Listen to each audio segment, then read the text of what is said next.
자, 한기대 수리 논술을 준비하는 학생들, 학부모들을 위해 가지고 제가 기존에 2024년에 개최가 됐죠. 2024년은 2025 학년도가 될 거고, 또 2025년에 시행된 거는 2026 학년도가 되는데, 여러분들이 검색을 해보거나 내가 이 학교 지원을 해야지라고 했을 때, 합격 점수가 얼마나 될까? 이 평균 점수들을 아마 보게 될 겁니다. 그런데 거기서 여러분들이 좀 궁금한 사항들이 좀 생길 거예요. 자, 제가 설명을 해볼게요. 첫 번째, 2025학년도, 2025입니다. 2025. 자, 2025학년도에, 그러니까 2025학년도입니다. 그러니까 2024년도에 실시한 거죠. 자, 앞으로 학년도를 바꿀게요. 알겠죠? 2025학년도에는 기계공학부를 보니까 합격자 평균 점수가 94.92. 자, 올려가지고 95점이라고 할게요. 기계공학부가. 자, 그런데 2026년을 가니까 어떤 현상이 생겼냐? 합격자 평균 점수가 62.4. 자, 이거 63점이라고 그냥 볼게요, 이렇게. 자, 지금 정리한 거는 기계공학부입니다. 기공하고 적어 볼게요. 자, 기공. 여기가 이제 기공. 이렇게 나타났는데, 여기서만 이런 큰 변화가 생긴 게 아니라 대체적으로 2025학년도, 2026학년도를 보면 메카트로닉스 공학부 88점, 89점인데 64. 야, 88점인데 또 63.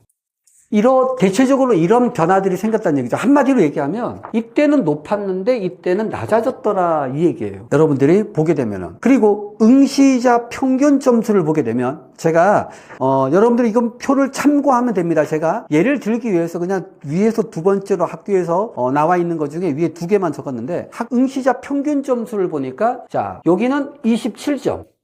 응시자 평균 점수가. 그 다음에는 27점. 자, 이거 기타 등등 이렇게 나타났는데 가장 디자인 공학부가 77.6점이었고 여기가 77.6, 그 다음에 여기가 49점. 어떻든 제가 지금 여러분들한테 알려드리고자 하는 건 뭐냐 그러면 여기 점수가 이렇게 많이 낮아지고 있다는 얘기죠, 이게. 25년도보다 26년도가 낮아진다는 얘기죠. 자, 그럼 과연 2027년도 이 궁금하지 않을까요, 이거? 2027년도. 여긴 2026이죠? 2006이라고 적어버려요. 자, 그러면 이 추세다라고 하면 더 낮아질 거로 우리가 예상을 하는데, 왜 이런 현상이 생겼는지를 여러 가지 각도에서 우리가 추측을 해볼 수가 있어요. 그런데 이 한기대는, 선생님이 한기대 논술이 약술형으로 나타나기 이전부터, 그 몇 년 전부터 제가 이 학교에 논술을 준비를 해왔거든요. 여러분들 이 학교가 처음에는 수학만 본 것이 아니라 수학 한 과목하고 과학 두 과목 선택해가지고 같이 시험을 치다가 그게 아마 1년인가 2년인가 하다가 과학이 없어졌죠. 없어지고 수학만 보게 된 거고 인기가 생기기 시작한 거는 약술형 논술이라고 공식적으로 명칭이 나오면서부터 더 이 학교가 이제 인기가 많아지기 시작한 거죠.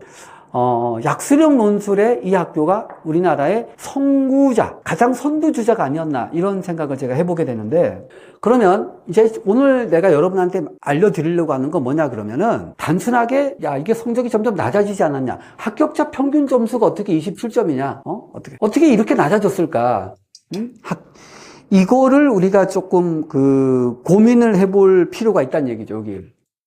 이걸 설명을 하려고 합니다, 지금. 자, 그러면 한번 생각을 해봐요.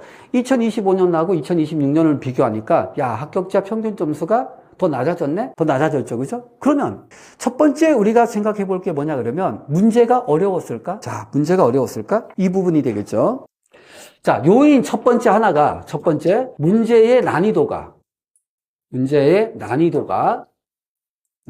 올라갔다.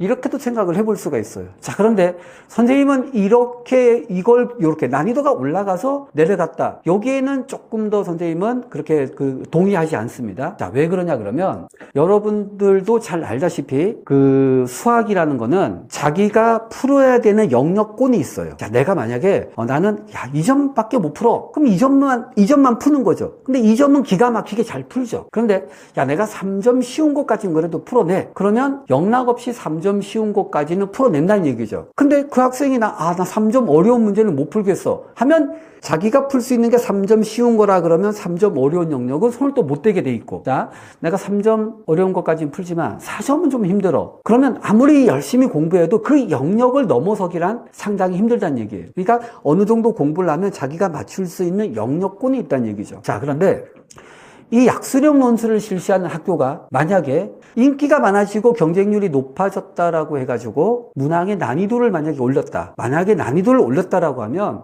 이거는 아찔한 상황이 생기는 거죠. 10,000명이 응시하든 20,000명이 응시하든 10만 명이 응시하든 자기 영역권 이상을 벗어난 건 죄다 틀린다는 얘기죠. 그렇게 되면 변별력이 없어서 채점에서 당락을 결정시킬 때 매우 어려운 점이 있다는 얘기예요. 그러면 난이도가 높아졌을까? 제가 생각하기엔 아니란 얘기죠. 난이도를 높일 수가 없는 약수령 논술은 그런 정해진 난이도를 문제를 내야지 이상 높아지는 순간 이건 아무 의미가 없는 그런 제도, 시험 제도가 될 거다라고 전 생각을 하거든요. 자, 그렇다 그러면 난이도가 높아졌을까? 아니다. 제가 봤을 때는 아니다라고 얘기를 하는 거죠. 자, 두 번째 요인을 한번 보자고요. 경쟁률이 높아지다 보니까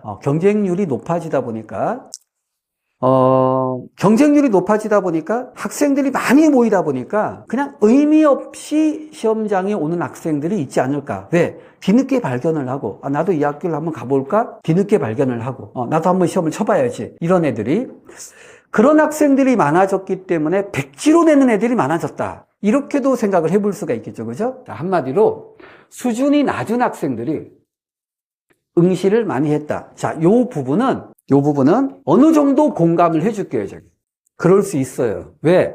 제가 상담을 하다 보니까 작년에 한번 쳤는데 시험 떨어졌거든요. 근데 어떻게 쳤는데 하니까 나중에 알고 그냥 가서 한번 시험 쳐봤어요. 이런 애들이 있었다는 얘기죠. 내가 분석을 해보니까.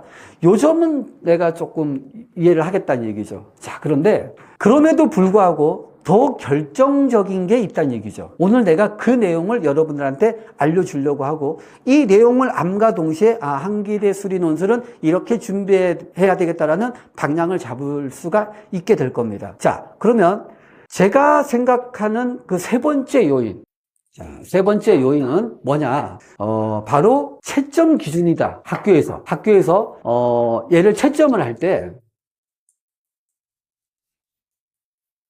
채점 기준에 따라서 형편없는 학교의 평균 점수가 27점이다. 갑자기 95점에서 63점이 됐어. 이런 것들이 어떻게 이렇게 큰 변화가 생겼냐 하고 봤을 때는 나는 채점 기준에 있지 않을까 하고 이게 가장 많은 비중을 차지했다라고 생각을 합니다. 자, 그러면 그 이유를 한번 설명을 해볼게요.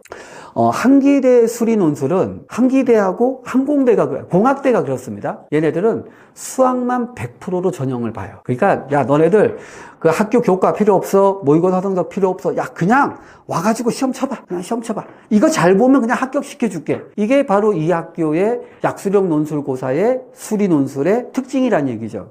자, 그러면 제가 이제 상담을 하다 보니까 어떤 학생들이 있냐 그러면 선생님 제가 작년에 한기대 논술을 쳤는데 다 풀었어요. 다 풀었는데 대기에도 못 걸렸어요. 이런 애들이 한둘이 아니었다는 얘기죠. 한둘이 아닌데 그 요인이 뭔가를 많이 고민을 해보고 생각을 해봤죠. 자, 그 요인이 바로 뭐냐 그러면 수학만 갖고 걸러내면 처음에 합격자 점수는 처음에 이 학교가 약수령으로 많은 인기를 끌기 전까지는 그냥 누가 많이 풀었어 하는 그것만으로도 충분히 걸러낼 수가 있다는 얘기예요. 그러니까 기계공학과 합격 평균 점수가 95점이 나오고 아까 이게 메카트로닉이었나? 메카트로닉 공학부는 88점 이렇게 나왔다는 얘기죠. 그러니까 처음에는 그냥 야 누가 얼마나 많이 풀었어 하는 것만 던져봐도 그것만으로도 충분히 걸러낼 수가 있었다는 얘기예요. 그러니까 많이 맞고 덜 맞고만으로도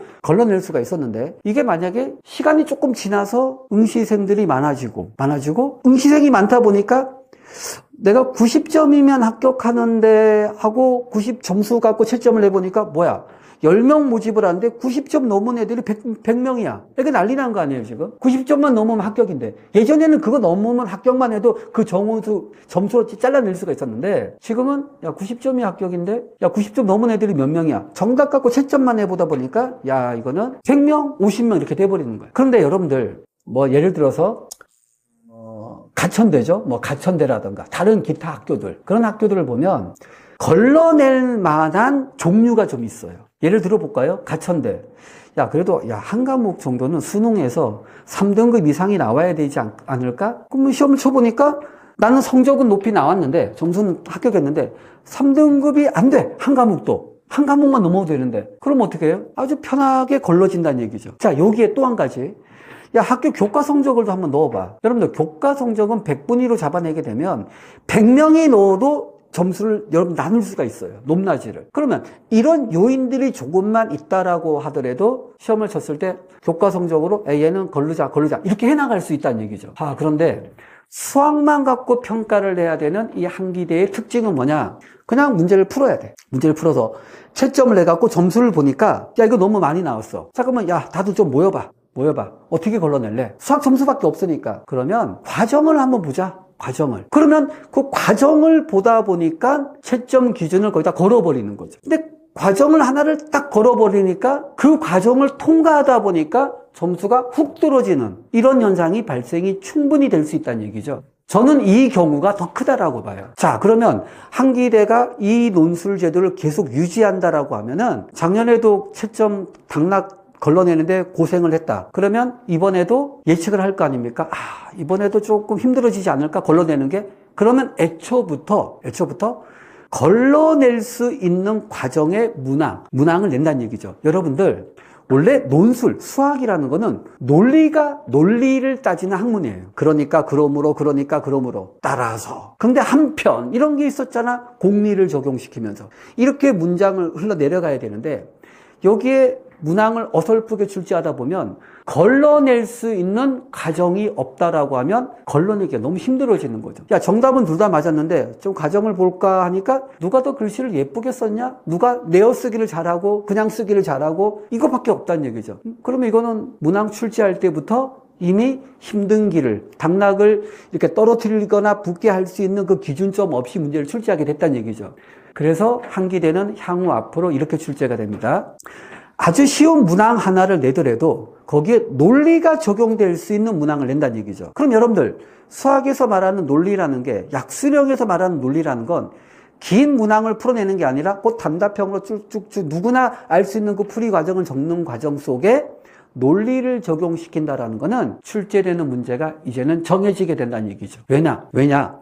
용어나 기호를 이용한 수학은 기호를 정확하게 써나가는 게 논리적이다 말할 수 있는 겁니다. 내가 예를 들어서 극한 문제를 푼다던가 아니면 시그마가 관계되어 있는 문제를 푼다던가 이런 경우에 그 기호를 얼마나 적절하게 계속 잘 사용하면서 풀이를 해나가는가. 그러면 애초부터 문항엔 어떤 게 출제를 해야 되냐? 바로 그런 논리가, 여기서 말하는 논리라는 건 바로 기호와 용어에 충실한 문제들을 내게 된다는 얘기죠. 여러분들, 이런 관점에서 수학을 접근한다라고 하면 여러분들 이 소리를 듣는 순간에는 이게 무슨 소리야? 이렇게 얘기할 수 있겠죠. 그죠? 근데 이거는 선생님 같은 경우 아니면 우리가 지도하는 선생님들이 그 논리를 바탕으로 하는 문항을 한번 만들어 볼래? 하면 그 선생님들, 실력이 어느 정도 내공을 갖춘 선생님들은 바로 한기대 대학교의 교수님들이 추구하는 그 논리적인 현상의 문항을 발췌할 수가 있다는 얘기죠. 그리고 이런 것들을 좀 많이 대중화를 시키고 알려주려고 아무 문제를 막 풀어내는 게 아니라 여러분들 EBS에서 연계성을 갖고 문제를 낸다? EBS에서 연계성 갖고 낸다고 하더라도 90%는 걸러낼 수가 있다는 얘기죠. 논리가 정확하게 적용되는 문항은 많지가 않다는 얘기예요. 이거는 제가 단독으로 작년도부터 해서 약수령 시도하는 그 학교들이 굉장히 많죠. 그죠? 이 약수령 고사를 이 자리에서 전국 모의고사를 실시를 해왔어요. 그러면 내가 정말 모의고사를 실시한다라는 거는 이 각각의 학교의 그 추구하는 방향에 맞게끔 문제를 만들어야 되겠죠. 그죠? 그 중에서 한기대 문항을 만들 때가 가장 힘들고 고민스러웠다는 얘기죠. 어렵진 않지만 논리가 있어야 돼. 답은 맞았어. 100점이야. 근데 걸러내다 보니까 거기다 기준치를 딱 적용시키니까 10점에서 10점을 주는 게 아니라 다 깎였네 2점밖에 못 주겠네? 이런 현상이 발생한다는 얘기죠. 그게 바로 해마다 갈수록 점수가 떨어지는 요인이란 얘기죠. 그러니까 합격자의 응시생들 평균 점수가 27점이 나온다. 이건 말도 안 되는 거예요, 여러분들. 왜? 여러분들 모의고사 보면 1, 2, 3, 4번 문제는 풀죠, 그죠? 그런 문제도 나오는데 어떻게 성적이 이렇게 나오겠어요? 그건 아니란 얘기죠. 걸러내다 보니까 거기다가 채점 기준의 원칙을 하나 딱 적용시키거나 아니면 하나를 더 딱 적용시키는 순간 너 조금 전에 10점이었으나 지금은 2점이야. 조금 전엔 너 8점이었지만 지금은 6점이야. 이런 현상이 만들어진다는 얘기예요. 자, 그래서 오늘 내가 여러분들한테 이야기하고자 하는 건 뭐냐 그러면은 한기대 수리 논술은 정말 한기대스러움이 있다는 얘기예요. 그건 뭐냐? 쉽던 어렵던 반드시 용어의 기호라든가 표현이 정확하게 흘러갈 수 있는 그런 문제. 자, 거기에 정의가 들어갈 수 있는 문제들. 성질이 들어가는 문제. 성질은 성질대로 표현을 작성해야 되고 정의는 정의대로 표현을 작성해야 된다는 얘기죠. 정의를 요하는 문제에 성질을 쓰거나 성질을 요하는 문제에 그냥 답만 갖다 써버리니까 점수를 못 받는다는 얘기예요. 그러니까 이런 점을 알고 공부하면 연계성 있는 EBS 작품 문제에서도 90%는 걸러낼 수 있고 누구나 그 연습을 통해서 충분히 합격을 할 수 있는 그런 영광스러운 자리에 들어갈 수 있다는 얘기죠. 한기대는 여러분들 그 교과 성적으로는 3점대 후반 학생들이 교과 성적으로 붙는 학교입니다.